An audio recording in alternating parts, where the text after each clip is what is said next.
نعم بسم الله الرحمن الرحيم الحمد لله ثم الصلاة والسلام على أشرف المرسلين محمد بن عبد الله وعلى آله وصحبه أجمعين أما بعد السلام عليكم ورحمة الله وبركاته abami n'abakyala abalungi abatula ku lutimbe gaggadde labbaika Islam Media tubaniriza mu programu yaffe esookedde ddala mu mwaka guno 2024 ku nsonga yaffe eya psychotherapy ebikwatagana n'embeera zo ng'omuntu gwatula ku lutimbe gaggadde.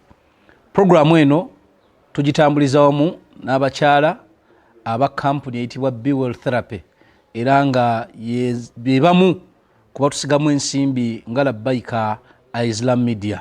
Nja kusaba ba counselors mumbulize kubatula ku lutimbe gaggadde. Assalamu alaikum warahmatullahi wabarakatuh. Banayi happy new year.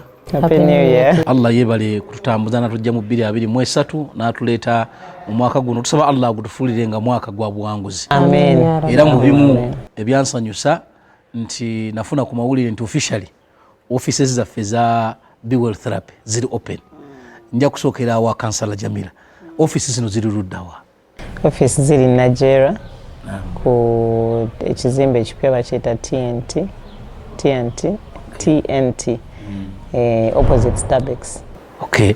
Abatola ku timbe gaggadde kati already tuyina permanent location gye muyinza okufunirako abakyala bano abakugu mu kiyitibwa psychotherapy nga ajja twategeezezza kwoteekamu bitesi bigere nogenda kuwali enajjeera ekizimbe akitubuulidde gwe genda waawo era ojja kuba ekipande okiraba opposite Starbucks ojja kuba balaba bulungi nnyo era bagende babire nga bakola ku nsonga zo nga bwe tuzze tulaba nga bwe twala mu mwaka 2023 ndi amazima gali nti services z'abakyala bano tuzeetaagira ddala. Endwadde abamu muffe ezituluma eziri psychological tuliita ddogo bangi mugenze mu masabo naye ng'ate bye mututte si bya masabo. Kkiriza ogende mu bakyala bano abaakukka mu kikula ky'omuntu n'embeera zo ng'omuntu babeere ng'ate bakuyamba.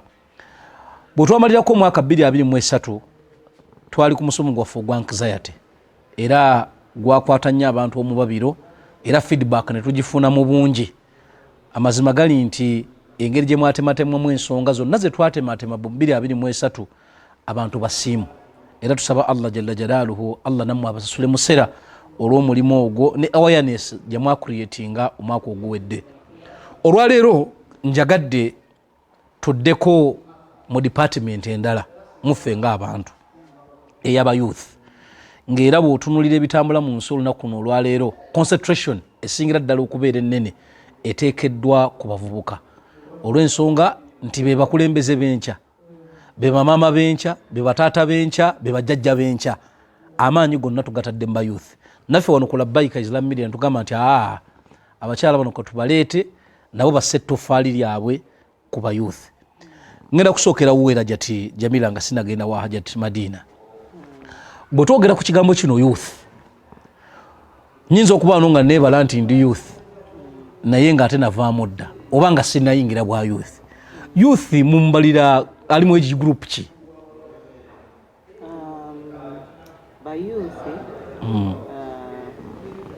Bayinamu the different ages like abamanyi babawula mu ngeri za njawulo. Oli ajja genda agambe nti omuntu ava ku myaka ng'oba 15 paka myaka 25 ali youth. Kata naye age gye tubadde twagala ennyo ku concentrating ako olwaleero era egwa mu youth eyo be bano ba adolescents. Nti adolescent mbadde njagala nnyo tumanye adolescent ono yaani kubanga tufuna issues nga abazadde bali confused of how to handle them and oba babeera tebategeera omwana wange ennaku zino yesirisa tayala biki naye twagala tutegeere adolescent ono yaani abeera ki ekiba kigenda mu maaso mu bulamu bwe.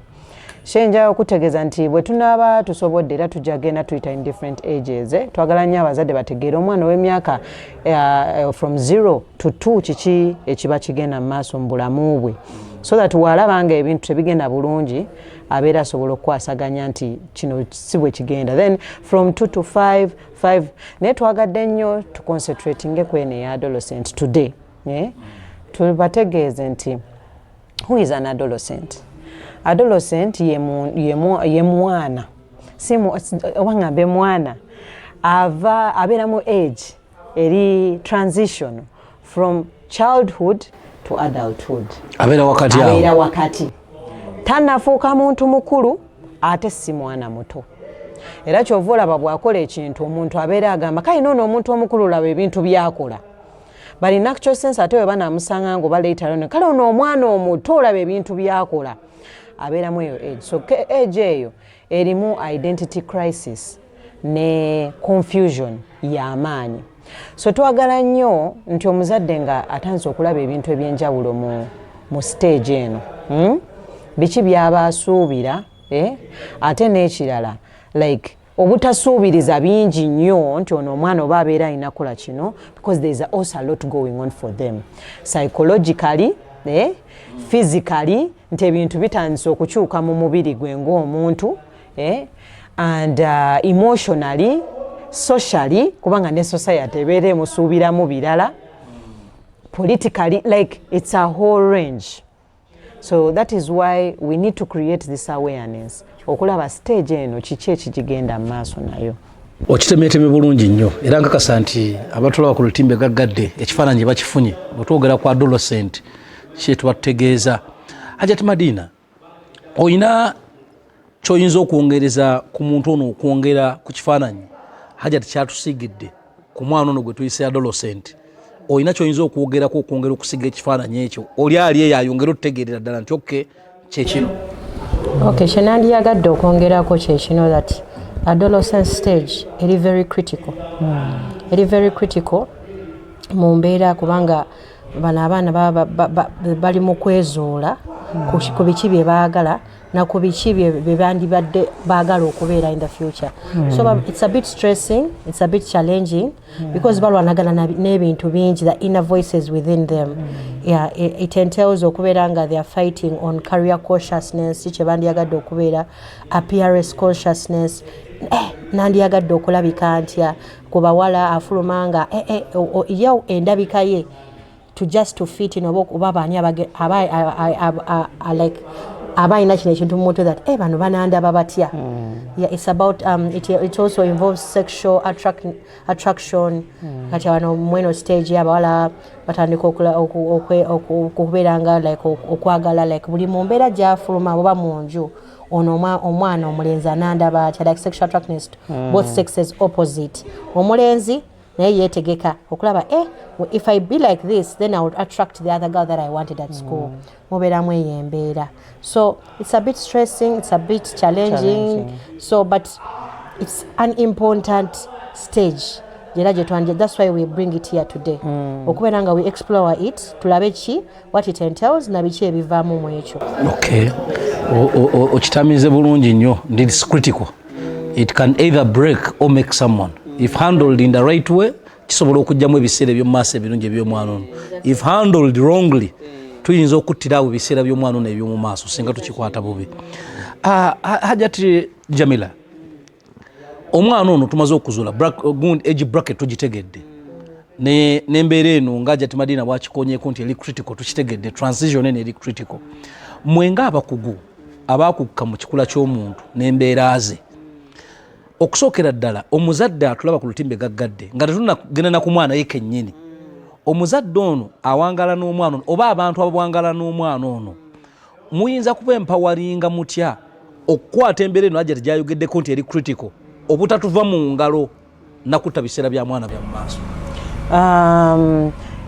Okukkiriza characteristics ezimu nga wolayo Hajati Madina kyayogedde nti omwana wabeera mu eno stage eyokubo nga tanneezuula ye ng'omuntu kyova ojja okulaba nti ajja kwambala katugambe ndeta example nti oba ayambadde ebimpi nga create his appearance ku balala n'agamba I think that would be also good for me.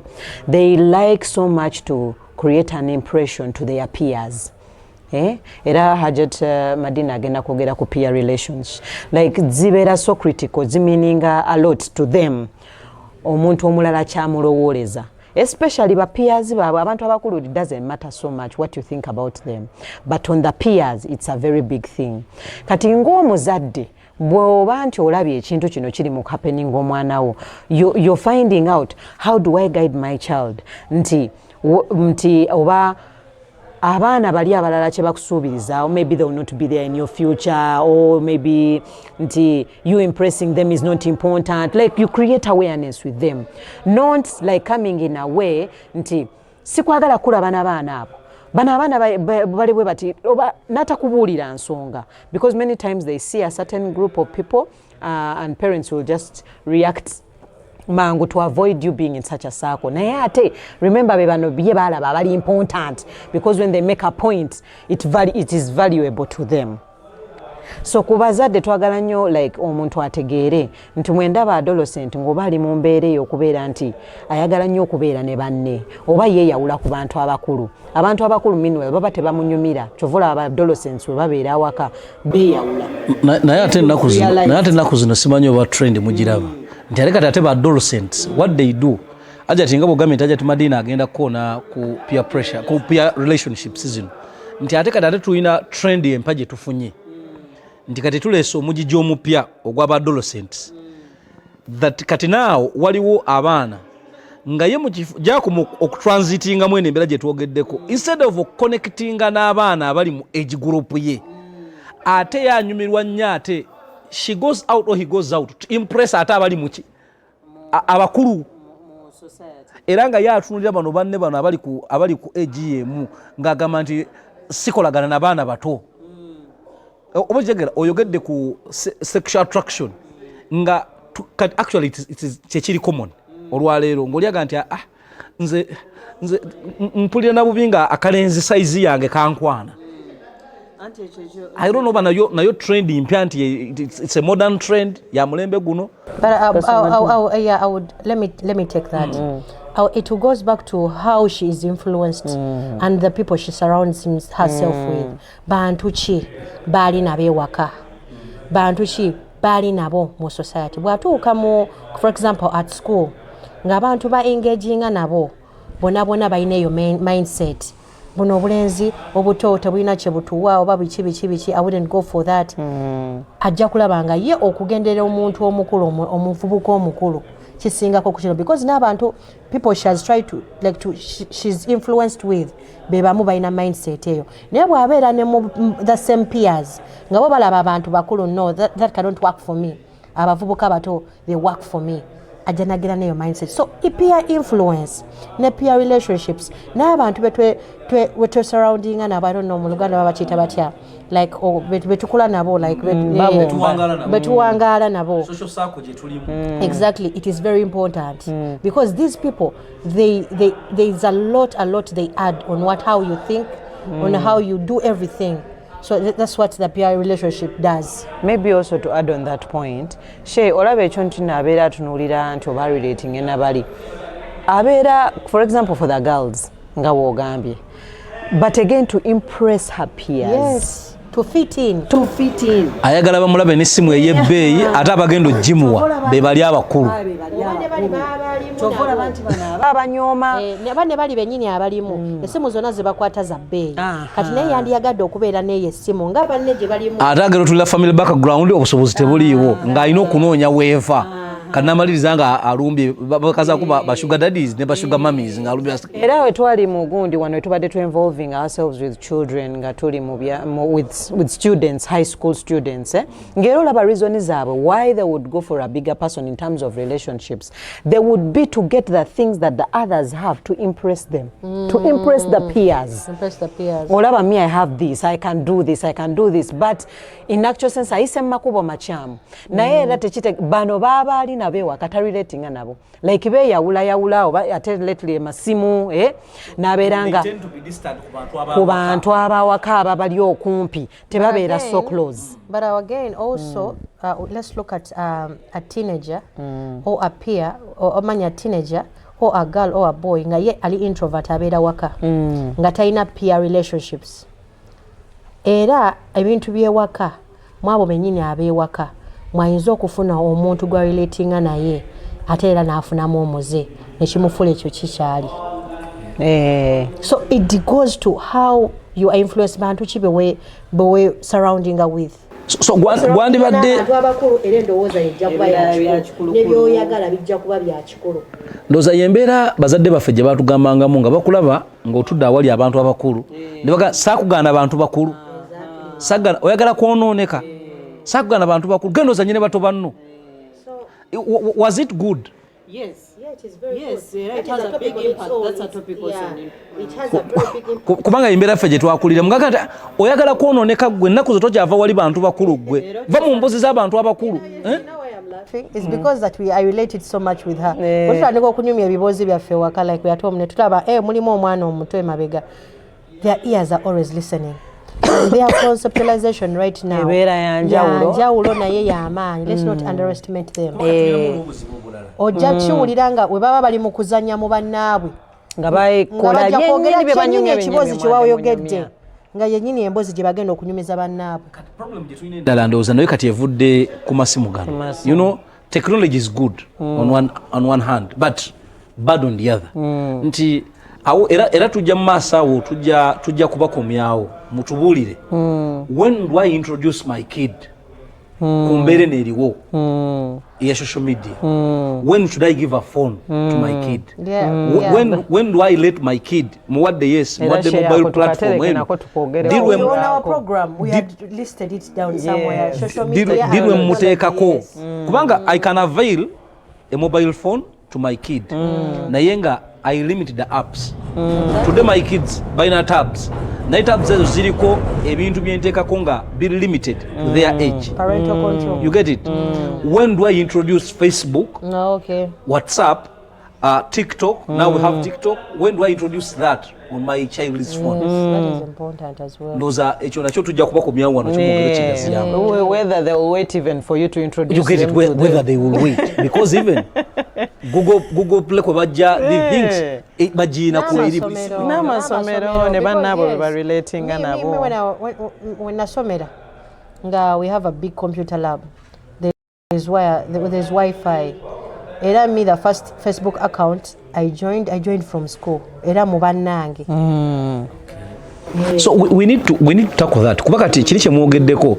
Ndi these, let me call them kids. Okay, adolescents. They might love to be called adolescents. These adolescents, they are more, because of this transition period, they are more affected by relationships they are creating than who they are themselves. Yes. Anti baba tebanezuula she. Kubanga jjukira omwana ono avanga mutonga gw'oli mu mulidinga azuukuka ku makya agenda ku ssomero omalaawo okomawo wanokola homework wo. You've been leading their lives. Now they are reaching in a stage of autonomy whereby I can wake up by myself. And I know I have to go to school. I choose what I'm going to dress. I choose what I'm going to dress. How I'm going to get to school. Nekyo kyennyini kireeta stress. Kumba I have to do this for myself. Katuba tumane mu banka bagende ba banking bebetwala ku ssomero bebesale bagenda kulyaki. Abazadde baabwe nga balina okukola ebintu ebyo. Sometimes kati ate omuzadde omwana wabeera nga alinga oba atakikoze ate n'abeera nga ali too hard on them because they want them to be who they want them to be as a parent. But also this child has she mulimu ebintu ebimu byokuze n'ogamba this is what I would want to do. This is what I would have wanted to do. Naye taata wange yaŋŋamba nkole kino. Okitegeera. Ate najja nakimugambira mu stage eno gye mwogeddeko eri critical ye tanneezuula ate olina ky'omukakamu. Alina internal forces alina kyayagala olina ky'omukaka ate alaba alina obusobozi obulwanyisa ky'omugamba. Exactly. Alaba ali independent. Era ky'ova olaba mu stage eno abaana kye bava bayitika ne basanga ne bakwatagana n'emize egy'okunywa coping skills ez'enjawulo. How do I get over this stress that I have competing with myself, competing with my parents? How do I live in society? Nakakananga agenze n'ekimunyumira essaawa ezo oba natandika okukuta nakyo. Ky'ova osanga nga bali mu njaga, bali mu mwenge. Agezaako kunoonya butya bwa coping n'ambeera. Ajat Madina, mwenga ba psychotherapists nkakasiza ddala nti embeera eno mugiinako solutions eziri broad.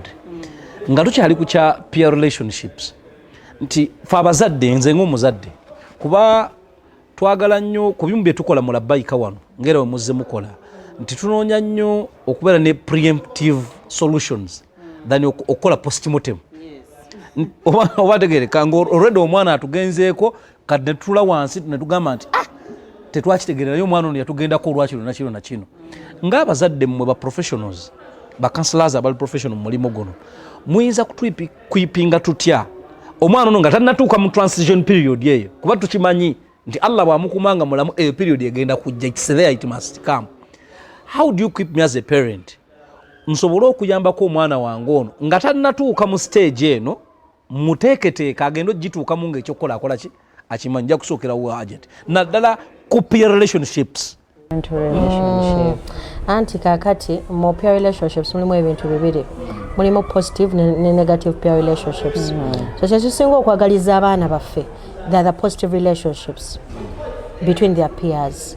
So how do we achieve this? Okubeera nga you increase parental relationships nze gwe n'omwana wo, creating awareness as much as possible ku bintu like topics on different topics, to normalize talking with your peer like manya omwana omwe yo time ya adolescent, to normalize holding conversations. What has been happening at what has been happening for you at school, bani like n'okulaba mikwano gye, because togenda musalirawo mikwano kijja agenda beera najjo ku ssomero, but you can invite them okulaba mikwano gijja gyakola ki surrounding with, because when we involve ourselves in positive peer relationships bintu bingi bye tufunamu caring, tufunamu validation, tufunamu support, cooperation, even nga ziri positive nga ziri healthy omwana ne grades zisobola okukyukira ddala, because omwana weekwata ku mwana munne, for example amanyi okubala math nga he's good or they are good, anaawe n'omwana wajja kumufula ekyo kyennyini, like ajja kubeera nga she's also good in math. Bwe yeekwata n'omuntu alina emize, unhealthy behaviors, ajja kufuna ekyo gyennyini emize. So how do we achieve this? Okubeera nga ojja kiyita supervision, monitoring. Bantu ki baabeera nabo, because togenda musalirawo bantu ki, then n'okukinormalizinga to talk this routine conversation. Kino nkikole before obanga amaze okuyingira transition, kubanga a part of your child's growth kabeere nga akyali muto as a guide, kubanga kyetutya nti if I take long kubano mu buto nina involvement, level ya involvement gyembaddemu naye mbadde ndiringa with the child, you get it. Waliwo ebintu ebimu nga mbadde mbitakinga nenga for granted, that is okay, he's a boy, he's a girl, you get it. Kati singa increasing this monitoring and supervision ng'omwana ono ayingidde transition yeno ate tagenda kundabanga kizibu. And that's when the parental relationship comes in. Omwana woboji buildings from down, it becomes easy kubanga parenting tekoma, it goes back to that parenting tekoma. Naye omwana ono okubeera ng'oli involved mu bulamu bwe kyekisinga obukulu, okulaba ki kyakola, biki byalimu na biki, like n'okubeera nga buli kaseera omujjukiza like no nakulabye n'oli naye like wagamba mukwano gwange ono by the one omwenge n'atamira biki. That's when you come in as a parent n'ogamba manyi naye obeera otya n'omuntu ng'ali bwati na bwati, then you try to show him or her what drinking alcohol, how it can affect them, then the impact, that everything. Omwana ono ate mweno stage ekirungi ekigirimu that omwana ono w'omubuulirira oba because mu Luganda kiyita kubuulirwa, but when you hold a conversation with them and you try to make them aware the impact of every behavior in case ng'ogirabye omwana ono agenda naye okubeera nga asobola okuimpactinga ne banna abalala, he will go back to them abagambe, you know what, ebyo nno bye mukola si birungi, kino na. So when you are gwe munno omwana w'omutegeka oba omubuulirira naye you are helping the society as well, ajja kuddayo ne bali abaana, because abaana bava mu different backgrounds, n'omulala ayinza okumufunamu. So omwana wo w'omubuulira oba n'omutegeka n'omutereeza agenda kuyamba n'omulala w'omuntu omulala eri mu society. Kati awo wennyini wenzi okugira eri Ajat Jamal nti tuyina abazadde we as parents, wakati nze nga kansala ku side y'eddiini tuyina ebintu bye tulaba bingi nti Ajat Madina agambye okubuulirira, naye abazadde abasinga obungi tebakola kubuulirira, bakola kunenya. So I don't know, because there is a thin line. Actually osobola n'okuteekateeka omwana ono ng'oze mubuulirira, naye if you don't control yourself olw'ensonga nti ebintu ebisinga obungi bye twogerako nti omwana ono aba involvinze in omaliriza oyingizaamu kali ak'okunenya muyinawo mmwe program ey'enjawulo mu kuteekateeka omuzadde butya bwabuulirira omwana. Nanti kati wano Sheyi wetugambira nti you as a parent you're getting difficulties nti omwana wange mulaba approaching adolescence. Ate adolescent maybe ng'oyinako ku information nti abaana bano bwe babeera mu mbeera bwe batandika okutuuka mu adolescent age, because I have even a cousin of mine omwana we ali mu adolescent stage agamba mwana ono alina engeri confusing. So sometimes when she talks to me I am able to tell her that is expected first of all. Nti omulaba akola ki n'akunnyonnyola nti that is expected now for adult. N'abeera nga ate teyeeraliike lwaki omwana wange yeeyawula. Gamba nti adolescents usually they do that. First of all balaba ababali okumpi bali ki n'ekyo ne kimukaminga down. N'ategeera nti omwana wange tali mu kweyawula because maybe there is something wrong that I'm doing. But it is a characteristic. N'ekyanagwa otandise okwonooneka ennaku zino tova mu luumu era n'agamba nti saagala kukulaba nga wegalidde mu luumu njagala kukulaba nga oli wali mu sitting room wenkulabira abaana b'omulembe guno mbamanyi muli boononefu nnyo kati nga ye asinzidde ku byawulidde wabweru ate n'ekirala kati n'agamba nti mba mbuulirira era ayinza okulooza nabuuliridde omwana nga abadde mu kunenya. So in any way kanokoka mbawabuwi bana batulaba free at free cost.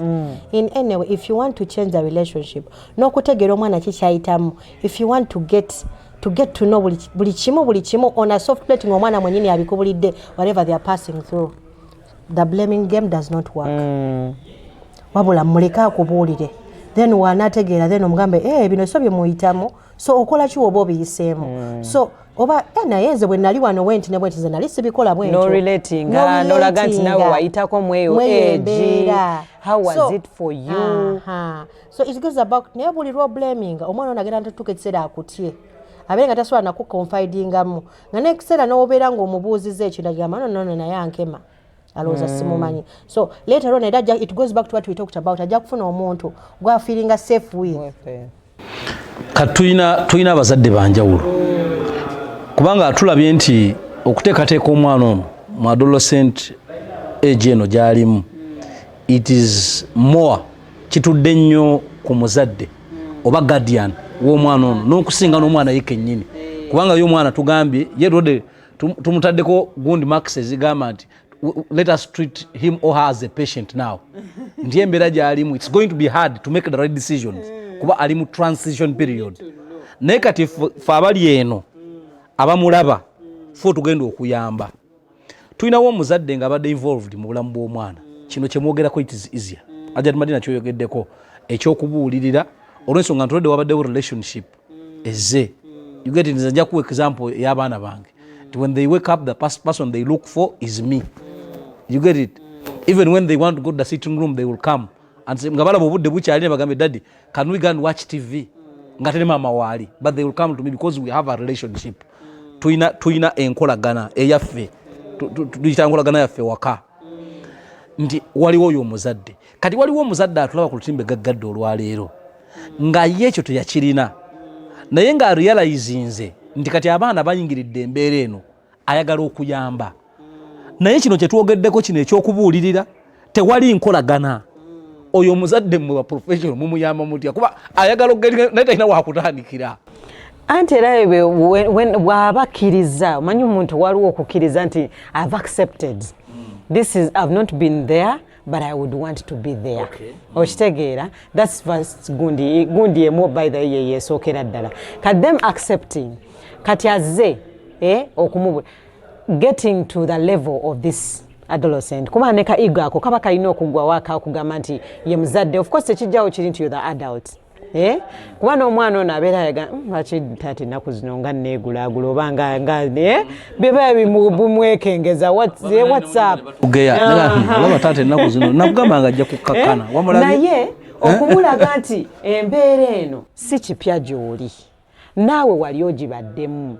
I was once an adolescent, and when I'm seeing something like this, I would wonder what is going on for you. Embeera erieta kubanga nange embeera eno ey'obuvubuka yampisa bubi teyali ate saafuna waayogerezaganya nange waliwo n'ensobi ze nakola nga mbe kufunayo omuntu ayogeramu nange sandikoze kino nakino naye munaye wendi bw'olirake nti onnina kati bwetu tugambe bitandika wangu bade tulina and I would want to also answer that the chairman mu bulamu there's nothing it's never too late no exactly. It's never too late. Kasitoyiga ekintu the question is how do I incorporate it now nja kuwa example that lumu nali ku duty free ngava Dubai kati nga ntudde ngulidde abaana bange chocolates nga when you buy 2 you get 1 free mu duty free it was a thing so ngenda okutula nentula ku musajja like muna Uganda naye nga musajja mukulu yalinga alabika nga 52 or something 50 something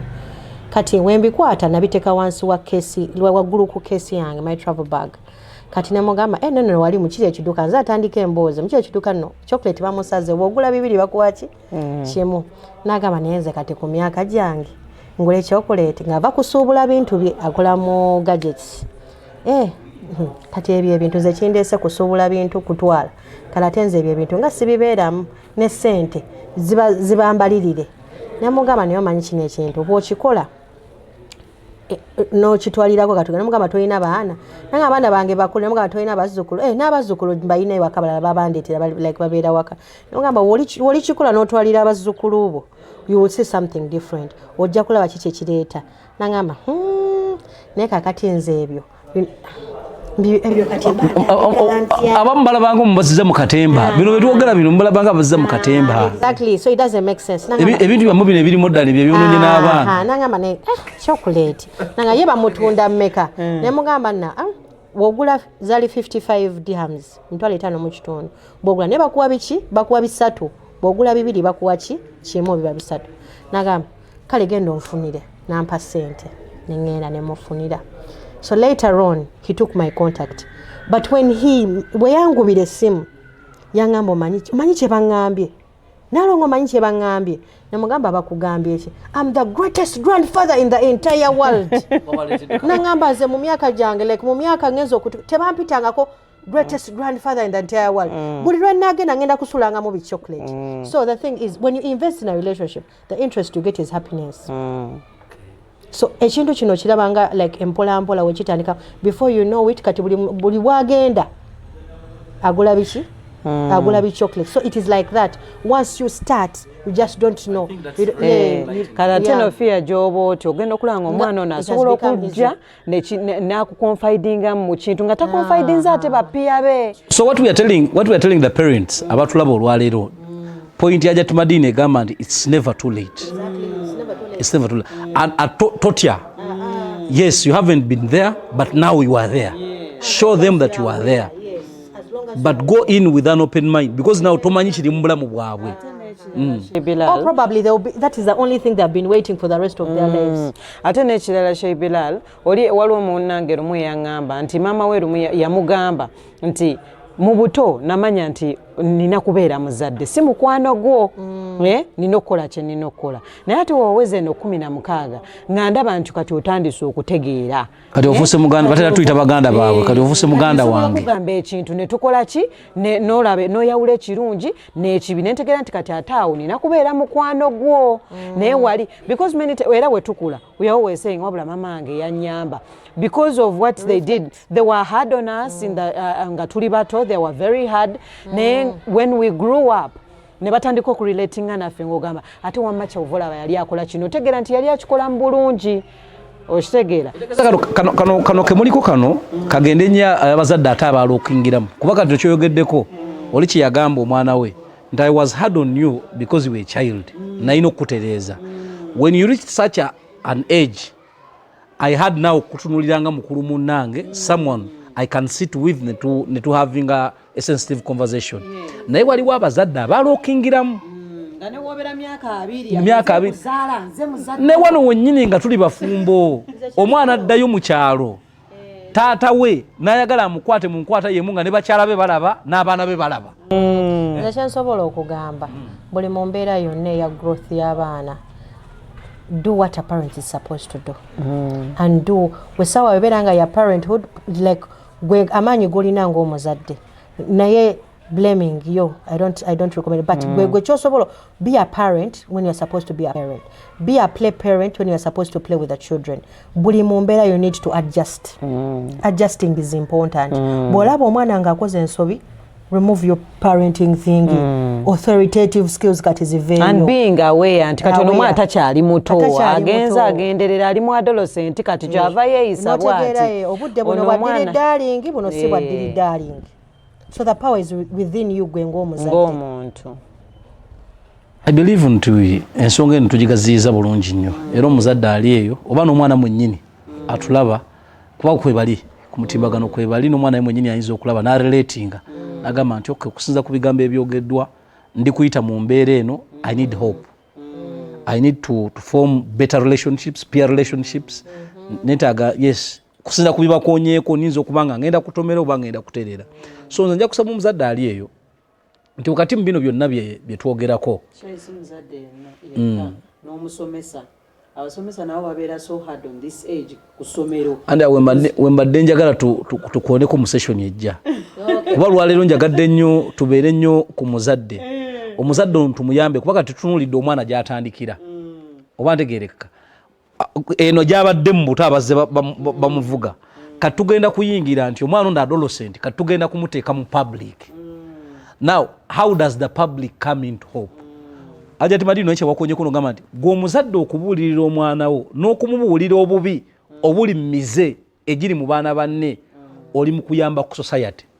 Era omwana ono bw'anaagenda mu society agenda tukolera omulimu munene. Kati njagala mu session eddako tutunulire bano abakola society batuyambyeko batya kubanga olwaleero ate ye source ya negativity esingira ddala okubeera ennene.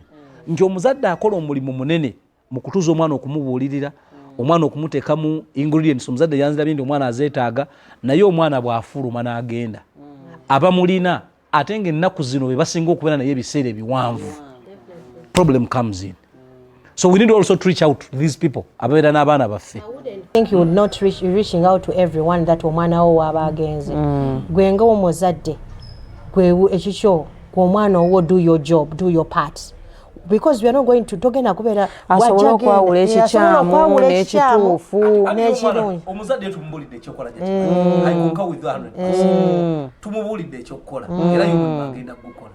Naye tulinayo abatali bazadde nabo tulina okubabuulira before omwana ono nga tannaba engejinga kubanga waliwo abantu abakulu nga they are not bano bapiyazi be naye nga nabo bagenda tuyambako nga wala bajjayo omusomesa omwana agenda kwera n'omusomesa for 6 hours. Kyagezaako okugamba kiki, I want to challenge you a little bit. Buli omu alina different mindsets. Ekikukolera ziyinza obutankolera. Naye gwe values z'otadde mu mwana wo n'okumuteekamu that power that asobola okwawula ekirungi n'ekifu kyekyo kyennyini kye kigenda okumuyamba okubeera nga ne bw'agenze mu society n'alaba ekifu ajja kuddayo ku values ze ze baamukola ki oba n'okubeera ng'asobola communicating ew'omuzadde this teacher oba communicating bw'ati oba this is the kind of environment jali badino kabye bulungi nnyo nti you're going to challenge me with this naye ate nange ngenda holding up my argument because kati nja kuwa mu side ene yaffe y'eddiini tutera okubeera ne retreat ne tugamba tugenzeko mu retreat nga bayimaamu tugenda kutunulira butya bwe tukwata abasiraamu na butya bwe tuyinza obbayamba ne batwequipinga ne skills si ffe abazaala abasiraamu bano si ffe bazadde naye kati ffe bayimaamu nti akaseera kano kenfuna omusiraamu ono ng'azze mu maaso gange mu muzikiti mugasseeko ntya agende okuddayo eri gye bamugattirako ebisinga nga nange ntaddeko ettofaali lyange bujjako era olunaku tubayite tulina amasomero tujjako era olunaku tubayite nga this time tetubayise kwogera n'abazadde oba n'abaana tubayise kwogera n'abasomesa muteekereteekera abasomesa butya bagenda otuyambako okwongera ku ddoboozi ly'omuzadde okuzimba omwana azimbibwa society akuzibwa kyalo omwana w'ennaku zino omumanyi akuzibwa kyalo bw'ogamba nti nze nja kukola omulimu ogwange nja kuinculcatinga values zange mu mwana ziyinza okustickinga in naye eziri negative bwe ziyitirira zisobola omutwala naffe abantu abakulu zitutwala gwe balinyakuzibanga naffe abakulu zitukuba nosanga omukyala myaka 4 naye ng'alina ebintu byatandise okukola byatakolangako mu bulamu naye nga olw'ensonga nti alinayo abantu batandise okuwangaala nabo kale batandise okumuteekamu embeera eyo so mujja kukkiriza musoma da Ajati Madina mujja kukkiriza in our next session tutunuulire we are going to look at these different entities in society and how they can hope. Mujukira ngamba wane cry yange eri government. Nti even mukuzo omwana ono, kuba omwana ono ye citizen w'eggwanga. Government emuyinako omulimu munene. Mulwaleero omulimu gwammwe muli professional mwasoma ebintu mubimanyi n'ekyokukola mukimanyi. Naye oluusi muyinza n'okulemererwa okutuusa information eni eri abantu singa temufunawo baba wa vehicle ye batuusa eri baki. Era nga yekyali. Olaba otya ng'olwaleero tuconcentratizeeko ne tugamba abakulembeze b'ekitundu nti mutegekako decisions nga zino. Yes. Okuyamba omwana ono kuba omwana ono y'ow'enkya nga mugenda okukulembera olw'enkya waate abeere mutuufu. N'ofiisi za administrator general ajja kujja azimenye. Bwekiri. Oba ntegereka. Yes. Mbeera eyo. Njatandikira kwa Jati Madina otuwa ekigambo ekisibula. Abatula ku lutimbe gaggadde bwe tulindira session eddako naye egenda kubeera ku adolescence. Inshallah taala. Nze nja kusema n'ekigambo like adolescence stage eri very critical. But again it is the time omwana values ze ne standards ze wezishapingibwa. So what does that say? It says that being that it is very critical, n'omuze guno gwafunyemu eyo time gwe gusobola okumushapinga kikyagenda okubeera ki. So when you get to know that, what do? You need to be there. Olina kubeera mu bulamu bw'omwana wo to see what is happening for them. Very true. That's Jamal. Njagala like take home omuntu abeere nga asobola okukeepinga okumanya nti adolescent ebeera transition, it is a stage ate eri very critical nti erinamu ebintu bingi ebibeera bimoldingibwa kubanga abaava mu gundi ey'okubeera nti si mwana ate si muntu mukulu kati abeera yeetaaga support eyo ey'abantu bategeere stage eyo gy'alimu so that he or she can come out right. Abatula ku lutimbe gaggadde la Baika Islam Media abo bakyala aba Bilal therapy nga bwe tukutegeezezza mu ntandikwa najjeera TNT building ndowooza nkijeyo bulungi. Olina wakatalekeka? Tulina grand opening eya Bilal therapy for 24th February. Okay. It's a free invite. Abagala okujja otujoininga. Naffe abagala okulya tujje. Kale. One free logistics. Okay. Mutweyongeko najjeera. You've said 24th February. Yes. Okay. Attack challenge ngala Bike Islam Media we shall take it up. Tubeere nga tetwongera okubeera nga tukitegeeza abantu. Bannayimuwulidde. Bilal therapy grand opening 24th February 2024 wali najjeera. Jangu oyinza n'otandikira uno gandika ngene ninza ofunawo free service awo nno engeri gyeri grand opening. So tubeeyaziza nnyo abaami n'abakyala abatula ku lutimbe gaggadde la Bike Islam Media bannaye aba Bilal therapy mwebale nnyo. Amazima gali nti mutukoledde omulimu munene. Ffe tuli basanyufu ng'abali mu layini ya ddaawa ate tuli basanyufu ng'eggwanga kubanga we need this. It's long overdue. That's the truth. It's long overdue. We need to have discussions mu mbeera eno gye tulina. Tusaba Allah jalla jalaaluhu Allah atuwaafake mu mulimu guno, Allah tuongere amagezi n'okutegeera n'okubeera nga twongera okutuusa ebigasa eri abantu. Gwabadde atulaba ku Bike Islam Media ebigambo bye tubadde tukoonako bitwale nga bikulu. Allah ina ensonga lwaki nakirese kati. Take it up. Ogezeeko okubeera nga introducinga mu mulamu bwo ebintu bino ebigenda byogerwako. Naddala omuzadde beera muwulize nnyo eri abakyala bano. Allah ajja bayisizaako ojjemu abaana abanaakugasa mu bulamu buno obwensi ate n'obulamu obuddako. Omutesitesi era omwanjuzi abadde Sheikh Bilal Kitimbo Uthmani Menya wano ku Baika Islam Media. Abatusaamu ensimbi baganda bafe aba Baika Travels abo nno bakugu mu bya hijja ne umura. Genda wali ku Cham Towers shopping mall room 221 ojja kubafuna era ensonga zo bajja kubanga bazikolako ez'olugendo olutukuvu. Nkujjukiza tutambula baganda bafa ba Hulk Media Uganda Limited abo bakugu mu printing indoor and outdoor branding wali ku Nasa Road ekizimbe Printers Arcade omwaliro gw'okubiri edduuka office number U9 genda bakole ku nsonga zo zonna eza printing. Aino Shams ly'essomero lyaffe eribangula omwana ku side zombi eya secular ne ya theology. Twakuguliddewo secondary omwaka guno 2024 omwana mutwala asome dini ate nga n'ebyedduniya tasigalidde mabega. Tubeeyanza tubasiima mwebale kwekumbiranga ku lutimbe gaggadde la Bike Islam Media ku social handles zaffe zonna ku YouTube subscribinga sindika ka message ku namba za faawo ku WhatsApp tukugatte ku group eyawamu eriko okusoma ate okugaziwamu kuno okusinga kuno kwetufunira ku mutimbagano. Nkusaba ogende ku TikTok olikinge page yaffe Labaika Islam Media, obeere nga ate video zaffe zonna ozifuna bulungi. Tubeyanziza, mwebale, Allah bakuume. Assalamu alaikum warahmatullahi wabarakatuh.